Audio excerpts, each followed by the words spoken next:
नमस्कार दोस्तों, स्वागत है आप सभी का एक बार फिर से। दोस्तों, अगर आप अपनी लाइफ में कुछ नया सीखना चाहते हैं तो चैनल को सब्सक्राइब जरूर करिएगा। दोस्तों, आज की इस वीडियो में हम आपको एक ऐसी गुप्त चीज के बारे में बताने जा रहे हैं जिसे अगर आप इस जया एकादशी पर गौमाता को खिला देते हैं तो भगवान लक्ष्मी नारायण की कृपा से आपकी सभी परेशानियों का अंत हो जाएगा।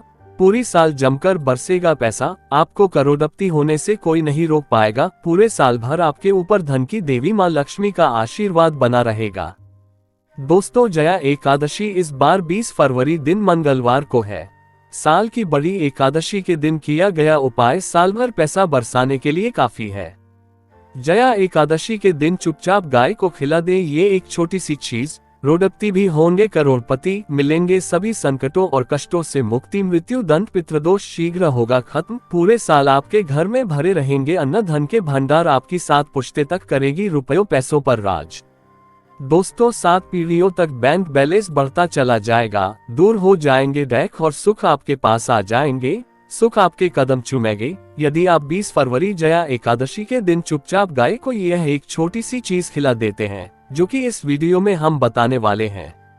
जी हाँ दोस्तों, यकीन मानिए, इस चीज को यदि आप गाय को खिलाते हैं तो भगवान विष्णु जी और माता लक्ष्मी आपके घर दौड़े चले आएंगे। आप यूं कहे, आपके जीवन से तत्काल गरीबी भी समाप्त हो जाएंगी, समस्त दुख दूर होकर सुख आपके कदमों में आ जाएंगे। इतना शुभ संयोग पूरे 500 सालों के पश्चात बन रहा है। जया एकादशी इस बार बहुत ही दुर्लभ संयोग में पड़ रही है। यदि आप चाहते हैं कि भगवान विष्णु जी माता लक्ष्मी की कृपा आपको हासिल हो, जीवन से तत्काल गरीबी समाप्त हो जाए, सारे संकट दूर हो जाए, तो दोस्तों आज की यह वीडियो आप मिस मत कर देना। बहुत ही महत्वपूर्ण और लाभकारी वीडियो है। पूरे 500 वर्षों के पश्चात जया एकादशी के दिन इस बार ऐसा शुभ संयोग बन रहा है जिसमें आपके समस्त दुख दर्द संकट दूर हो जाएगा, मात्र ये एक चीज खिलाने से गाय को। तो दोस्तों, आखिर वह कौन सी खास चीज है, इस वीडियो के माध्यम से वही बताएंगे। पूरा वीडियो देखना, बहुत ही महत्वपूर्ण वीडियो है, आपके लिए लाभकारी वीडियो है। दोस्तों, वीडियो शुरू करने से पहले आप सबसे रिक्वेस्ट करते हैं, भगवान विष्णु जी और माता लक्ष्मी के सच्चे भक्त वीडियो को लाइक कर देना और सच्चे दिल से कमेंट्स बॉक्स में जय श्री विष्णु, जय महालक्ष्मी, जय गौ माता अवश्य लिखे। आपकी समस्त मनोकामनाएं पूर्ण हो जाए और ज्यादा से ज्यादा वीडियो को अपने दोस्तों में शेयर अवश्य करना। आज के वीडियो में हम बताएंगे गौमाता से संबंधित एक उपाय जिससे आपको मिल सकता है अक्षय यानी कभी ना समाप्त होने वाला धन प्राप्त करने का वरदान। अगर हिंदू धर्म की माने तो ऐसी मान्यता है कि गाय की सेवा अगर निस्वार्थ भाव से की जाए तो घर में लक्ष्मी का वास होता है। वैसे तो युगों से चला आ रहा है कि गाय को हम कुछ न कुछ खिलाते जरूर है। गाय को सनातन धर्म में लक्ष्मी स्वरूप भी माना गया है। कहा जाता है कि गाय की सेवा करने से घर परिवार सुखी और संपन्न रहता है। जिस घर में गाय की सेवा निस्वार्थ भाव से होती है उस घर में लक्ष्मी जी की कृपा हमेशा बनी रहती है, और जिस घर में गाय की सेवा नहीं होती, अचानक से किसी भी प्रकार की वहां पर विघ्न बाधाएं आती रहती हैं। वैसे तो कुछ लोग शहरों में भी रहते हैं, महानगरों में रहते हैं, तो वहां पर गाय पालना संभव ही नहीं है, लेकिन गाय को वहां पर भी रोटी जरूर खिलाई जाती है। लेकिन कई बार गाय को खिलाने में कुछ भूल हो जाती है। तो कौन सी वो 3 चीजें हैं जो गाय को नहीं खिलानी चाहिए, आज हम आपसे इस वीडियो में साझा करेंगे। लेकिन दोस्तों, उससे पहले आपसे रिक्वेस्ट करते हैं कि वीडियो को लाइक जरूर करिएगा, दोस्तों को शेयर कर दीजिएगा, और अगर आपने अभी तक चैनल को सब्सक्राइब नहीं किया है तो चैनल को सब्सक्राइब करके बेल आइकन जरूर दबाइएगा। दोस्तों, गाय के अंदर सभी देवी देवताओं का निवास माना जाता है, तो आप सुबह जो पहली रोटी बनती है वो अगर गाय को खिलाते हैं तो देवी देवताओं का आशीर्वाद मिलता है। गाय को गुरु के साथ जोड़ा गया है, यानी गुरु ग्रह के साथ, बृहस्पति ग्रह के साथ। इसलिए गुरुवार के दिन गाय को रोटी पर एक चुटकी हल्दी डालकर खिलाए तो सुख संपत्ति, धन ऐश्वर्य बढ़ता है, दुष्ट ग्रह शांत हो जाते हैं। जो लोग मानसिक रूप से परेशान हैं वो गाय को रोटी पर थोड़ा सा गुड़ रखकर खिलाएं। ये तो सकारात्मक ऊर्जा आती है, टेंशन खत्म होती है, स्वास्थ्य अच्छा रहता है। और अगर आपको लगता है कि आपके सभी ग्रह खराब है तो ऐसे में गाय को पहली रोटी रोज खिलाएं, सभी ग्रह धीरे धीरे शुभ हो जाएंगे। कभी कभी जीवन में लंबे समय से कोई शुभ मंगल कार्य नहीं हो रहे होते, तब ऐसे में आप गाय को रोटी खिलाएं। गाय के मस्तक को छूकर अपनी मन्नत कहे, प्रणाम करें, पैर छुए तो आपकी मन्नत जरूर पूरी होगी। तो ये था गाय को आप क्या खिलाए उसके बारे में। लेकिन गाय को क्या नहीं खिलाना चाहिए, अब हम वो जानते हैं। गाय को रोटी तो हर कोई खिलाता है। अब ये रोटी बासी बिल्कुल भी नहीं होनी चाहिए, यानी कि एक दिन पहले की जो रोटी बनी रहती है और आप दूसरे दिन सुबह सुबह खिला देते हैं, वो नहीं खिलानी चाहिए। कई बार आप रोटी बना लेते हैं और उस दिन गाय मिलते नहीं तो रोटी रखी रह जाती है, फिर वो अगले दिन गाय को खिलाने से गाय का अपमान माना जाता है। वो रोटी बासी कहलाती है, इसलिए गाय को एक दिन पहले की बची हुई रोटी कभी नहीं खिलानी चाहिए। सड़ी गली चीजें, खराब चीजें गाय को मत खिलाइए, इससे घर में परेशानी आती है। अगर आप ऐसा करते हैं तो अपनी आदत को बदले, क्योंकि इससे घर में तकलीफ आती है। गाय को हरा चारा तो हर कोई खिलाता है।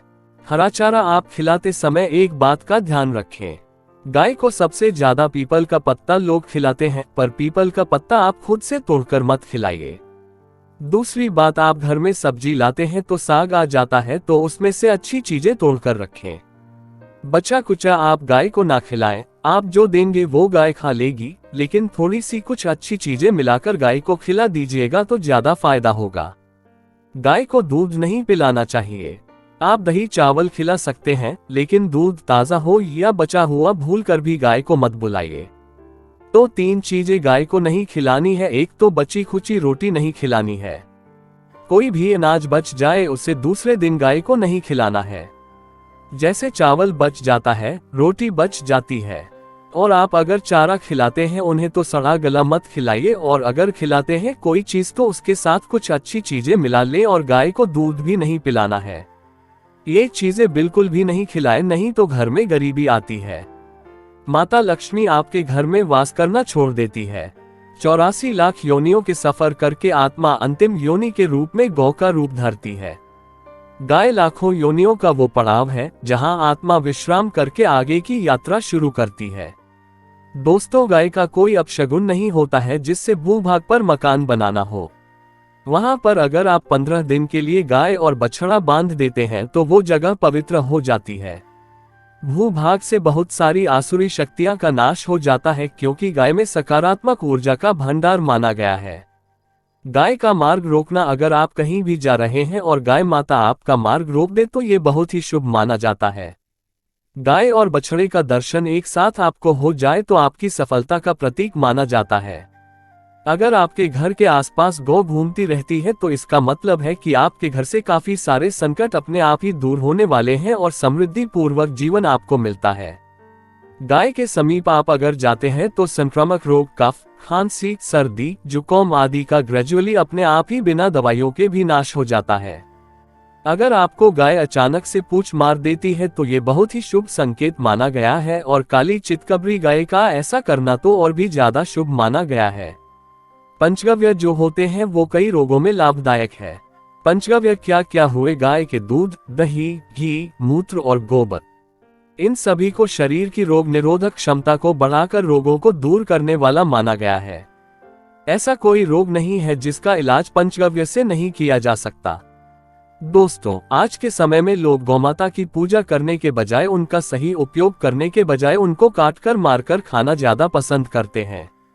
बुरा लगेगा शायद, पर ये सच है। और गाय को रोटी देने से न केवल सुख समृद्धि की प्राप्ति होती है बल्कि बरकत भी होने लगती है।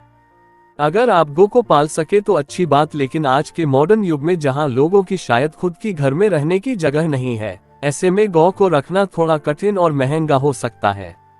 ऐसे में आप गौ को रोटी दें। कम से कम रोटी दे करके आप सुख समृद्धि को प्राप्त कर सकते हैं। आपके घर में बरकत होने लगती है। हमारे बुजुर्ग हमेशा से कहते आए कि गाय को रोटी खिलानी चाहिए, लेकिन समय स्थिति के चलते गाय की सेवा हर कोई नहीं कर पाता, लेकिन कम से कम रोटी तो आप खिला सकते हैं। अगर रोटी भी नहीं खिला सकते, जैसे काफी सारे जो हमारे भाई बहन मलेशिया वगैरह में, लंदन वगैरह में बैठे हैं, उनको गाय नहीं मिलती है। वो पूछते हैं कि हम कैसे गौ सेवा करें। आप ऐसा कर सकते हैं। आप गौ के नाम के पैसे निकालते जाए और फिर आप चाहे तो कभी इंडिया आए तो आप गौशाला में दान दे, या फिर आप चाहे तो वहीं पर किसी गरीब को गौ के नाम की रोटियां खिलाएं, किसी भी अनाथ आश्रम में चले जाए, किसी वृद्धाश्रम में चले जाएं, किसी भी दूसरे सफेद पशु को आप भोजन कराएं। ये भी आपके लिए बहुत अच्छा होने वाला है। कम से कम रोटी जरूर खिलाएं। हमारे देश में कई जगह देखा गया है और कई लोगों का प्रश्न आता है कि हम झूठी रोटी गाय को देते हैं, क्या ये सही है या गलत है?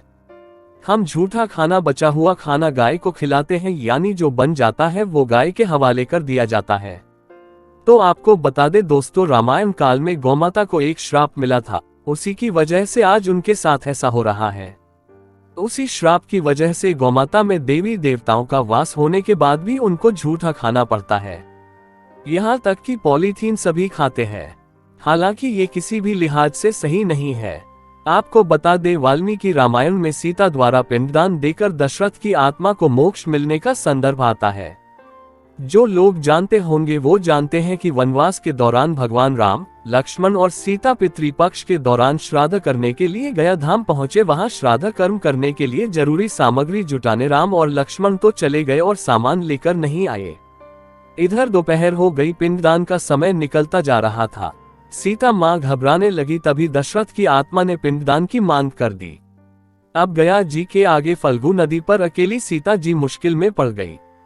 उन्होंने फल्गु नदी के साथ वट वृक्ष, केतकी के फूल और गाय को साक्षी मानकर बालू का पिंड बनाया और स्वर्गीय राजा दशरथ अपने ससुर के निमित्त पिंडदान कर दिया।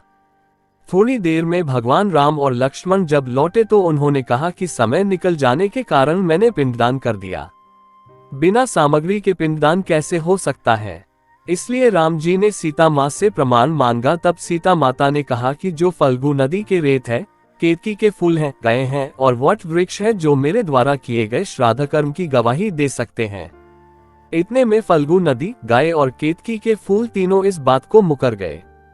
उन्होंने कहा, सीता माँ झूठ बोल रही है, सिर्फ वट वृक्ष ने सही बात कही। तब सीता जी ने दशरथ का ध्यान करते हुए उनसे ही गवाही देने की प्रार्थना करें।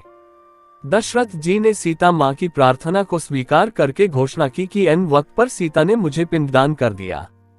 इस पर राम आश्वस्त हुए, लेकिन तीनों गवाहों द्वारा झूठ बोलने पर सीता जी उनसे क्रोधित हो गई और उन्हें श्राप दिया। फल्गु नदी से कहा कि जा, तेरा नाम सिर्फ नदी रहेगा, लेकिन तुझमें पानी कभी नहीं रहेगा। इस कारण आप भी जानते होंगे, जो लोग जानते हैं, फल्गु नदी आज भी गया में सूखी ही रहती है। गाय को श्राप दिया कि तू पूज्य होकर भी लोगों का झूठा खाएगी, और केतकी के फूल को श्राप दिया कि तुझे पूजा में कभी नहीं चढ़ाया जाएगा।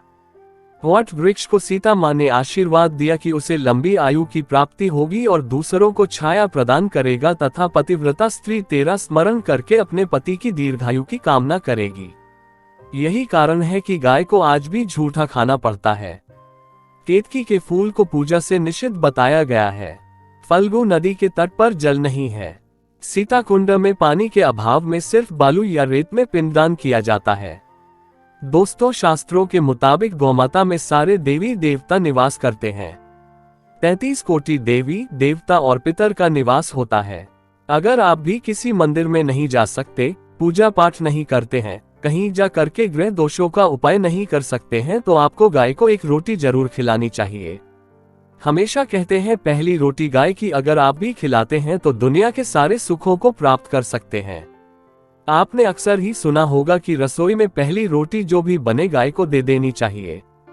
हर रोज गाय को एक रोटी देने से आपके जीवन के सभी दुख दर्द दूर हो जाते हैं। खाना बनाते वक्त हमेशा पहली एक रोटी गाय की निकाल दें। इसके बाद ही परिवार के बाकी सदस्यों के लिए आपको रोटियां सेंकने चाहिए। कोशिश करनी चाहिए कि गाय की उस रोटी में थोड़ा सा हल्दी मिला दें। इससे गाय को रोटी खिलाने का अपार फल प्राप्त होता है। अगर गुरुवार का दिन हो तो लोई ले ले, सने हुए आटे की एक छोटी सी लोई बना लें और उसमें हल्दी मिलाकर गाय को खिला दें। आपके जीवन में शुभता आती है, वैभव आता है, धन संपत्ति का वास होता है। आप जो भी हासिल करना चाहते हैं जिंदगी में, तो आप देखेंगे कि तुरंत आपको मिनटों में वो हासिल हो जाता है। इसी तरह से आपको नमक का एक उपाय बताते हैं। नमक क्या है? नमक के बिना तो हर स्वाद अधूरा है, और साथ ही साथ अगर नमक ना हो जीवन में तो स्वादहीन हो जाता है। जितना हम खाने में नमक को इम्पोर्टेंट मानते हैं उतना ही ज्योतिष में नमक को इम्पोर्टेंट ही माना जाता है और इसे कर्ज की वस्तु माना गया है। किसी का नमक खाने का अर्थ क्या होता है? उसका कर्जदार हो ना। आपने सुना ही होगा, नमक का कर्ज अदा करना है। इसलिए अगर आप जीवन को सुगम बनाना चाहते हैं, सरल बनाना चाहते हैं, तो नमक का एक आसान सा प्रयोग आपको आज हम बताएंगे।